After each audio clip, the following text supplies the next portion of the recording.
Hang in there, Emily. I'm here for you, Jason says, holding Emily's hand tightly.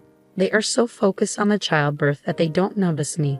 I resist the urge to react angrily and remind myself to stay professional. Inside, I'm thinking about how to handle this situation. I think my colleague just looked at me in surprise. I need to stay calm and do everything I can to make sure the baby is born safely. After the birth, I look into the room and see them being affectionate with each other, not paying attention to anything else. You did great, Emily. Congratulations, I say. Thank you, Jason, she replies.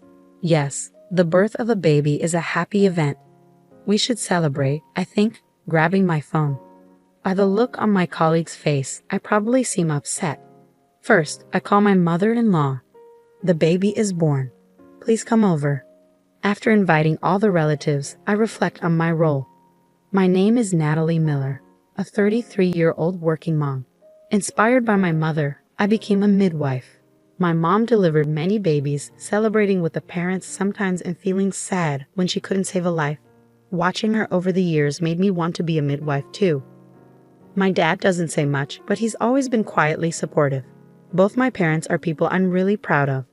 But there's one family member who's been more challenging. My sister Emily. She lives at home and doesn't have a job, often asking us for money. When I got married, I started keeping my distance from her. Do what makes you happy, Natalie, my husband Jason would say, always understanding my decisions regarding Emily. That's why I trust Jason so much. Jason works in it, and we're both so busy that we hardly have time for each other. We don't have kids yet. Sometimes I wish we did, but I also like the idea of just us two in our later years. Don't push yourself too hard, Natalie. Take care of yourself, he tells me often. We live with Jason's mom now. His dad passed away, and we didn't want her to live alone. She's incredibly kind, never pressuring us about not having kids and always looking after me. I feel lucky to have her, even if it sometimes feels like she's the one taking care of me. My days are usually filled with hard work at the hospital. Today was no different, with a complicated delivery that kept me there overnight to care for a premature baby. That's the situation, so I won't be coming home until tomorrow, I told Jason over the phone. I see. Should I pick you up tomorrow then? What about work? Jason asked, making me quickly check the calendar. Tomorrow was just a regular Thursday, no holiday or special occasion. In my job, I sometimes get weekdays off, but Jason, who works a regular office job, would normally be working on a weekday. Well, I actually had to work on a recent day off. They told me to take a compensatory day off in return. Really? Well, if you can pick me up, I'd appreciate it, I replied to Jason without much hesitation. The next day, after a very exhausting shift, Jason and I went out to eat, and as soon as we got home, I fell asleep. When I woke up, it was already evening, and my mother-in-law was busy cooking dinner in the kitchen. Mom, I'm sorry. Let me help you, I offered. It's okay, dear. Jason told me you've had a tough day, haven't you? Just rest, she reassured me warmly. I felt relieved by her caring words. Anyway, dinner's almost ready, so there's not much left for me to do. Jason got called into work. Let's just have dinner together, she suggested, and I nodded in agreement. During dinner, she kept giving me concerned looks. Is something bothering you? She finally asked. I'm just wondering how things have been between you and Jason lately, she continued. We're the same as always, I think, I replied.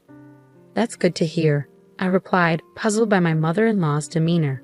I wanted to ask more questions, but she avoided the topic. I figured if it was serious, she would share it with me in time. So I decided not to pry further. Since then, Jason and I seem to be missing each other a lot. We used to spend time together on our days off, sometimes with my mother-in-law joining us for a drive. Lately, though, he's been busy with work. We hardly cross paths at home, and meaningful conversations have become rare. Still, we stay connected through calls and messages, so I never doubted our relationship. Life felt a bit frustrating. One day, encouraged by my mother-in-law, I went shopping with her to take my mind off work. Engrossed in our outing, I was caught off guard when suddenly, oh sis, long time no see, huh? I came face to face with the last person I wanted to see. Emily approached with her usual mischievous smile, still as beautiful as ever, which annoyed me. I thought about escaping, but I couldn't just leave my mother-in-law behind. While pondering my options, Emily walked right up to us. "You still look exhausted. I can't believe you're my older sister," Emily remarked. "Mind your own business," I retorted sharply. "Speaking of shopping, since you're out, you must have money, right?" "Treat me," Emily said with her usual audacity. Here we go again, I sighed inwardly. Since we were young, Emily had always been asking me for money and favors. I've never been one to be taken advantage of, so I've always refused her requests. But she never seems to get the hint. If I didn't give it to her, she would try to take it. My suspicions were confirmed when I caught Emily stealing money from my wallet. My parents and I gave her a serious scolding, but she didn't show any remorse. After that incident, she continued trying to steal from me and even targeted my friends and boyfriends. "She's bullying me," Emily would claim, spreading lies about me. While my true friends stood by me, some of my boyfriends ended up leaving me for Emily. This is why Emily and I have never gotten along. I had planned to distance myself from her after high school. But since my mom is a senior midwife and Emily would visit our family home, our paths inevitably crossed. It wasn't until after I got married that we finally grew apart. And yet here she is, standing right in front of me. "Why are you here?" I asked sharply as we were shopping at a mall near Jason's parents' house. It was a place Emily couldn't easily reach from our family home without a car. She never bothered to get a driver's license, claiming it was too much hassle, and she avoided using public transportation. "Well, how should I know? By the way, you're still handling other people's babies. When are you going to have one of your own?" Emily taunted. "What's that supposed to mean?" I retorted, taken aback. "Looks like I beat you to it," she said, rubbing her belly. I noticed she had baby items with her. Was she pregnant? I hadn't heard anything about her getting married. Whose child could it be? "Enough is enough," my mother-in-law interjected sharply, addressing Emily, who was grinning mischievously. We were enjoying our shopping. "We don't need to be disturbed by someone as rude as you." "Let's go, Natalie," she said, pulling me away by the arm. "Natalie, is she related to you?" my mother-in-law asked, clearly curious about the situation. Yes," I replied, recalling that I had introduced Emily to Jason when I brought him to my family home. However, she had canceled both the pre-wedding meeting and the wedding itself. It dawned on me that my mother-in-law and Emily had likely never met. "She's my sister." "I see," my mother-in-law responded, her expression complicated. I sighed, sensing the tension. Half a year passed by quickly. Jason grew even busier, often not responding to my messages, and my mother-in-law seemed to be spending more time away from home, leaving me alone on my days off.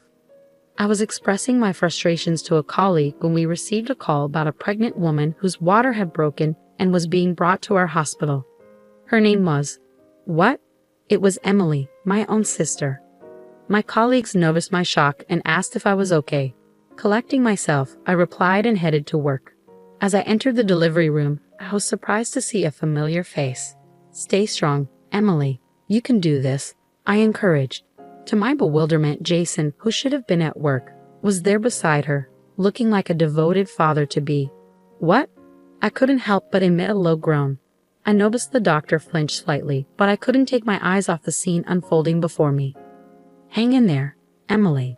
I'm right here," Jason said, tightly holding Emily's hand, completely absorbed in the moment. I felt a surge of frustration but pushed it aside to focus on my duties. My colleagues seemed taken aback, likely noticing my tense expression. I had to remain composed and ensure the safe delivery of the baby. "Dad, please hold Mom's hand tightly," I urged Jason, but he remained fixated on Emily, oblivious to my words. It was maddening, but I had to stay focused. An hour later, the baby was safely born.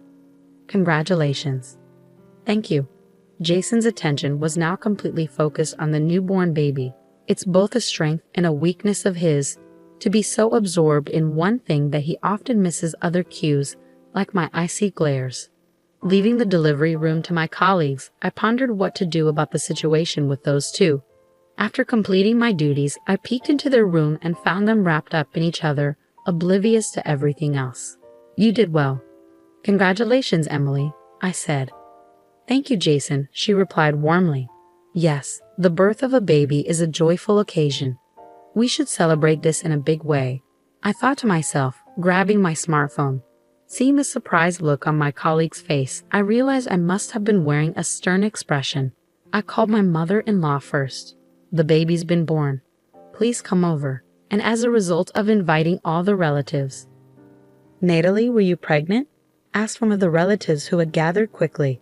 My parents looked shocked, sensing my emotions from just my smile. Everyone, please calm down. I'll explain everything, I reassured them.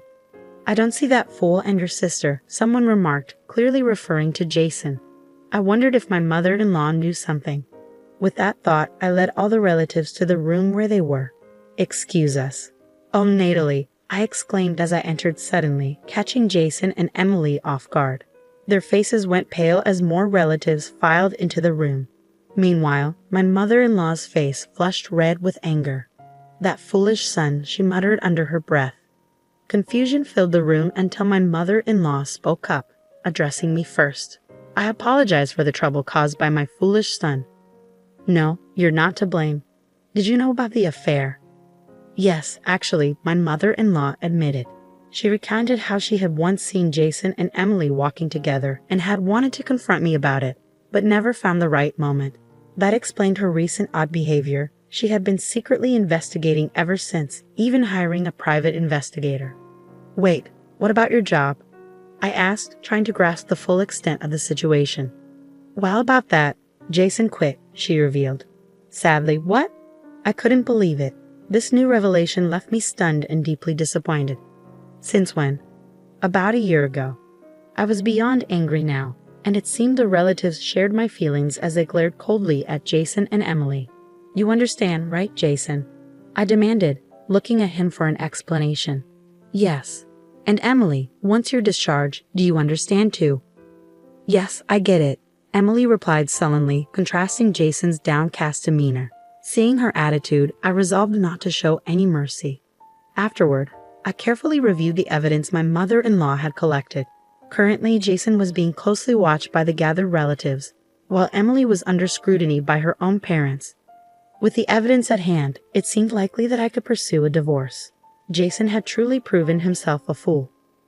No, I apologize for my foolish younger sister, I responded. Then, realizing their curiosity, I continued, by the way, if you don't mind me asking, why is your sister like that? Oh, it is probably because of our aunt, I explained. She's a single lady without children who always doted on Emily. With our busy mother, reserved father, and my outspoken nature, Emily naturally gravitated towards an aunt who validated her and spoiled her. Despite my mother's efforts to create distance between them, it seems they stayed in touch behind her back. Unlike Emily, I wasn't pampered like that, and I often told our aunt not to spoil her too much. Perhaps Emily found me annoying and kept her distance. You must have had a tough time, sympathized my relative. Well, she's been a handful since we were kids, I admitted. Even so, I can't entirely blame your aunt. I wonder where I went wrong with Jason, mused my mother-in-law. Her comment made me smile ruefully. I had been completely deceived by Jason. I had always seen him as genuinely kind. Had I been blind? Later, I found out that the relatives had questioned Jason. According to their conversation, Jason and Emily had first met when I brought him to my parents' house. Emily had then said, actually, as I listened to my mother-in-law lament about Emily, she revealed how Emily had cunningly obtained Jason's contact information and started an affair with him. Despite my warnings about Emily's character, Jason, inexperienced with relationships even during his college days, fell into her trap. I had been relieved when he introduced me as his girlfriend, thinking he had moved past any potential entanglements with Emily. It was a shock to realize how wrong I had been. In the midst of this conversation, I received a call from Emily. I put her on speakerphone and answered, Hey sis, Dad and the others are just concerned about you. They'll leave once things settle down. You brought this on yourself, Emily retorted. Mom is just worried about you, I sighed, feeling exasperated by her lack of understanding. Emily persisted. If you're willing to pay them off now, I'll send Mom and the others home. That's impossible. I just gave birth and I don't have any savings, Emily replied defensively. Then you'll have to tolerate being watched, I replied firmly. Hey sis, suddenly, Emily's voice cut off, leaving the conversation hanging. Sorry, I took her phone away. My dad's voice came through before the call abruptly ended. I decided to let my dad handle that situation for now. There was no more room for sympathy towards Emily after that call. I resolved not to go easy on her anymore, despite just giving birth. Don't go easy on Jason either. Hold him accountable, I asserted firmly. Yes, I'll ensure he faces consequences. My mother-in-law agreed as we discussed our next steps. Once everything was in place, I arranged a meeting with Jason and Emily. Jason was ushered in by our relatives, while Emily quietly followed with my dad. Her sudden change in demeanor puzzled me until my mom, holding the baby, whispered in my ear, "Emily was severely scolded after she called you." Come to think of it, I've never seen my usually quiet dad angry, and probably neither had Emily. Experiencing my dad's fury for the first time must have been traumatic for her. I reflected silently. "What? You know why you were called here, right?" I asked, breaking the tense silence. "I'm truly sorry." She came crying to me asking for advice. Jason began, his voice wavering. "But do you really think such an excuse will work on me?" I continued, staring at Jason, who avoided my gaze. Reflecting on the past, Jason had often upset me, although we ultimately chose to live together. At first, he had attempted to move in with my mother-in-law and me without discussing it, causing tension. After confronting him, we agreed on living arrangements, and I had hoped he learned from that incident. Yet now, it appeared he had concealed his intentions skillfully or perhaps ignored the lesson entirely. "Don't you have any other excuses?" "Ever since we were kids, you've always been the favorite," Emily began, her voice filled with bitterness. According to her, our parents consistently praised me while she faced constant criticism. This treatment fueled her resentment towards me, which was further fueled by our aunt's encouragement. When she learned that I was getting married before her, she felt overshadowed and decided to pursue Jason. "That's why I called Jason and got him drunk," Emily admitted, her tone matter of fact. "That's a pretty low move," I responded, trying to contain my anger. "We only got involved once, but she told me if you don't want me to tell sis, do as I say," Emily continued, revealing the extent of her manipulation. "Yet you seemed pretty close when you gave birth," I remarked sarcastically, my frustration evident. Jason looked away, unable to meet my eyes. Why did I end up with someone like him? Is love truly blind? Normally, I would find a man who avoids confrontation like this repulsive. As we kept meeting, I genuinely fell for her, Jason explained, his voice tinged with regret. "Then you should have just broken up with me," I retorted sharply. "Well, I still love you, Natalie, and I wanted a child with you," Jason admitted, his expression pained as my words hit home. Why did he act like a victim now? "What about your job?" My father interjected, steering the conversation forward. "I wanted to spend more time with Emily, so working felt like a waste," Jason admitted, his voice subdued. "And you two were involved more than once, right?" My father's question was direct and unforgiving. "I'm a midwife. I can easily backtrack from the birth to when you got her pregnant. If you hide anything else, I won't forgive you." Emily flinched at my father's stern words, prompting her to confess. She revealed that since Jason had quit his job, they had been meeting almost daily and had been involved multiple times. The revelation left both my mother-in-law and me speechless with disbelief. "I'm going to divorce you anyway," I declared firmly, my voice resolute. "No, please," Jason pleaded, his face filled with regret and desperation. "I'll also cut ties with you. You'll never set foot in this house again," I concluded, my decision final and uncompromising. "Where the hell am I supposed to live?" Jason's panicked question hung in the air. Both my mother-in-law and I made it clear to Jason that his predicament was entirely of his own making. Thanks to my mother-in-law's decision to hire a private investigator, we had uncovered another startling revelation about why Jason had quit his job.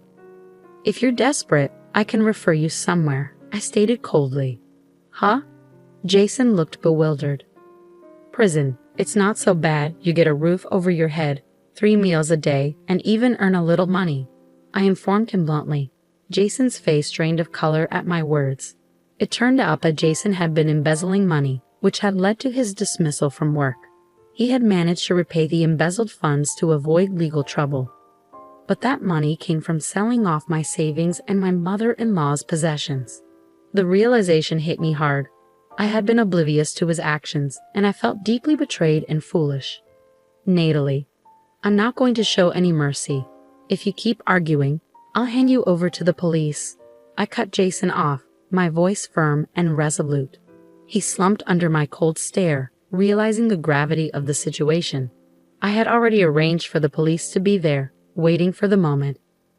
Emily, don't you dare call me sister again. I truly despise you from the bottom of my heart, I declared firmly to Emily, who was escorted away by my father. That was the last interaction I had with her.